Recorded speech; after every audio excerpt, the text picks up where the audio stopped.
ଯାଜପୁର ଜିଲ୍ଲା ରସୁଲପୁର ବ୍ଲକ ଅନ୍ତର୍ଗତ ବ୍ରହ୍ମବରଦାଠାରେ ଆଜି ପାଳନ ହୋଇଯାଇଛି ମହାପୁରୁଷ ହଜରତ ମହମ୍ମଦଙ୍କ ଜନ୍ମ ଜୟନ୍ତୀ।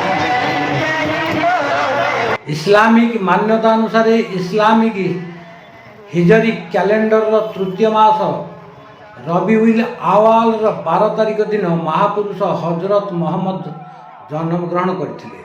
ସାରା ବିଶ୍ୱର ମୁସଲମାନ ମାନେ ଏହି ଦିନକୁ ଧାର୍ମିକ ଉତ୍ସବ ଓ ଶ୍ରଦ୍ଧାର ସହିତ ପାଳନ କରନ୍ତି ଓ ସମ୍ମାନ କରନ୍ତି ଓ ତାଙ୍କର ବାର୍ତ୍ତା, ତାଙ୍କର ସମର୍ପଣ, ନାରୀ ଶିକ୍ଷା, ନାରୀ ପ୍ରତି ଆହ୍ୱାନ, ସରଳ ଜୀବନଯାପନ, ତାଙ୍କର ଶିକ୍ଷା ଓ ସଫଳତାକୁ ମନେ ପକାଇବା ପାଇଁ ପାଳନ କରାଯାଏ।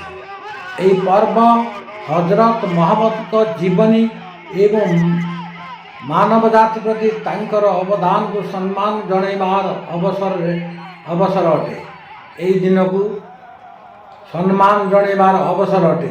ଏହି ଦିନକୁ ମନେ ପକାଇ ଶୋଭାଯାତ୍ରା ବାହାର କରାଯାଏ, ମିଠା ବଣ୍ଟନ କରାଯାଏ ଓ ଗରିବ ଲୋକଙ୍କୁ ଖୁଆଇବା ବ୍ୟବସ୍ଥା ମଧ୍ୟ କରାଯାଏ, ଯାହାକି ଯାଜପୁର ଜିଲ୍ଲା ରସୁଲପୁର ବ୍ଲକ ବ୍ରହ୍ମବରଦାଠାରେ ଦେଖିବାକୁ ମିଳିଛି।